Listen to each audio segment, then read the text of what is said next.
As you know, yesterday afternoon, thanks to the hard work of so many, but especially Chairman Murray, we reached a bipartisan agreement on a CR that will keep the government open through November 17th, maintain our commitment to Ukraine, ensure those impacted by natural disasters across the country get the resources they need, and continue funding at last year's level. Though the bill doesn't have everything either side wants, it's a bridge CR. That's what we call it, a bridge to getting the things we do want in November. And that is really important. Last night, the agreement passed. It was a great vote. It was a tribute to the Senate. It was a tribute not only to Patty and me, but to Susan Collins and Mitch McConnell and the other Republicans as well. And that strong bipartisan vote says the Senate will now move forward, adopt the motion to proceed tomorrow, absent an agreement to do it sooner, and keep the government open. Unfortunately, that is not happening in the House. Republicans appear to be taking the opposite path, a path headed to shutdown. The truth is, every approach House Republicans are pushing are partisan. Every CR has been aimed at the extreme hard right. Every path they have pursued to date will inevitably lead to a shutdown. Now, Speaker McCarthy wants to move a partisan CR that has no chance of becoming law. Why? Is he trying to help the country, or is he simply trying to appease the 30 most extreme members of his caucus? Because the same MAGA Republicans that the Speaker seeks to satisfy, the same members who seem happy to shut down the government, have already rejected his plan to avoid one. This is not an impossible puzzle to solve. The solution remains clear. Speaker McCarthy needs to stop letting the MAGA radicals drive his decisions and do the obvious and sensible thing. Follow the Senate's lead and pass a bipartisan CR to prevent this reckless shutdown. We hope he will come to his senses and emulate what we are doing. Bipartisan, bipartisan, bipartisan. It's the only way to avoid a shutdown. If MAGA Republicans get their way, the dangers for this country will be great. Extremism will dominate. The ultra-wealthy will be empowered. Working families will suffer. And women's health care will be even more curtailed. We in the Senate don't want to go down that troubling road. The Speaker should resist the 30 or so Republicans who want to drag us in that direction, and he can do it by giving bipartisanship a chance, just as we are doing in the Senate. Senator Murray. Thank you. Thank you. I have been working around the clock with my colleagues on both sides of the aisle, along with my leader, to put together a serious, straightforward, and bipartisan continuing resolution. Because, as I've been saying, there is absolutely no reason for a shutdown. And we showed that yesterday by voting overwhelmingly last night to move forward with this legislation.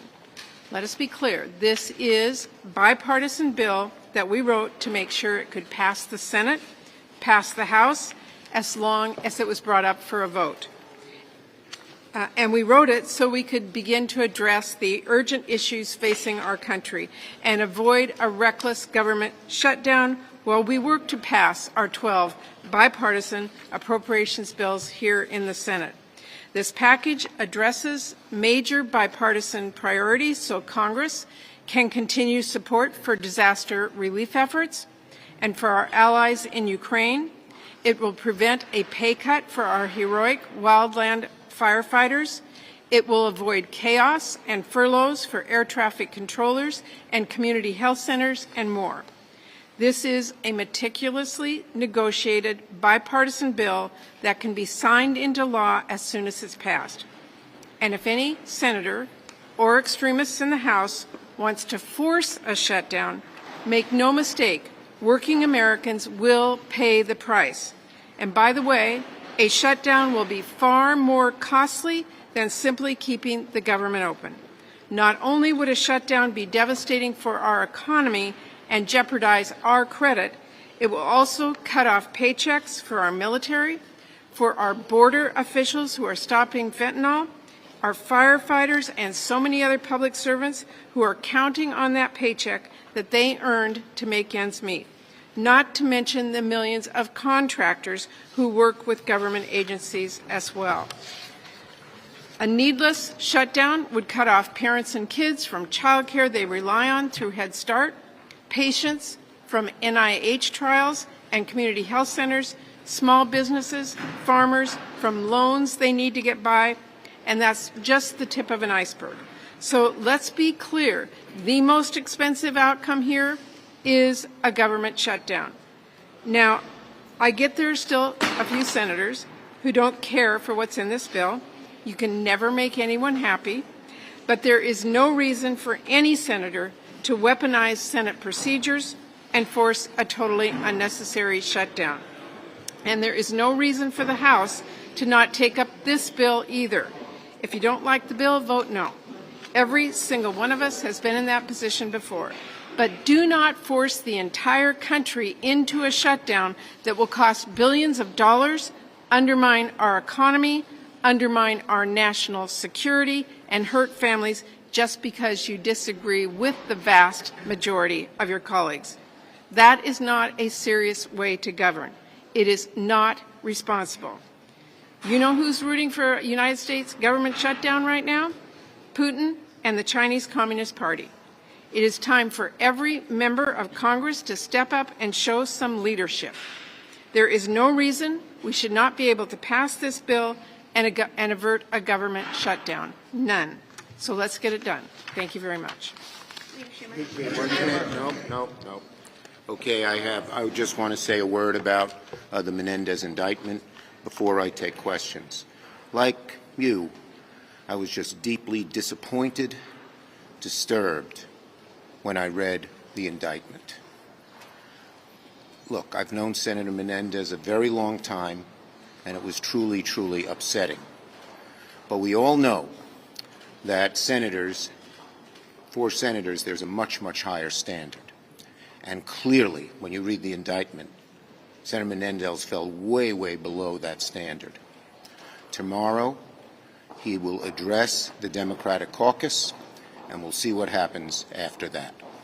Leader Schumer, should he step aside? Should he resign? As I said, tomorrow he will address our caucus, and we'll see what will happen after that. On the government funding bill, you got 77 votes for this bill here. Would have been 80 with everyone there. Okay. High vote total. That said, it's obvious that the House can't accommodate this bill. Now, that's a high vote total here. Should you guys continue down that path if this is not going to become law? I mean, Senator Tillis suggested as much. Look, the bottom line is if they put our bill on the floor, it would pass. It would pass. And so we just hope that Senator McCarthy understands, learns from the Senate example, that you can't do this in a partisan way. We're waiting for a bipartisan approach to come from from Speaker McCarthy. If he doesn't come with a bipartisan approach, if he continues the partisanship, he's going to cause a shutdown. He knows that. Yes. Leader Schumer, to get this CR through the Senate, are you willing to negotiate an amendment on border security, adding language on border security? Look, I'm not going to speculate on any specific amendment. All I can say is everything to keep this going in the good way it's been done, everything has to be done bipartisan. Everything. Yes. Mr. Leader, have you talked at all to Mr. Jeffries about a discharge petition or something they can send over to you? I've talked to Leader Jeffries 2 or 3 times a day, and we're figuring out the best strategy to get the House to behave in a bipartisan manner. No, last question. Last question. How do you feel about Speaker McCarthy's criticism that the Senate has not moved on any of its appropriation bills in terms of passing? He ought to be focusing on the CR and not shutting down the government, instead of just playing complete obeisance to the hard right in a partisan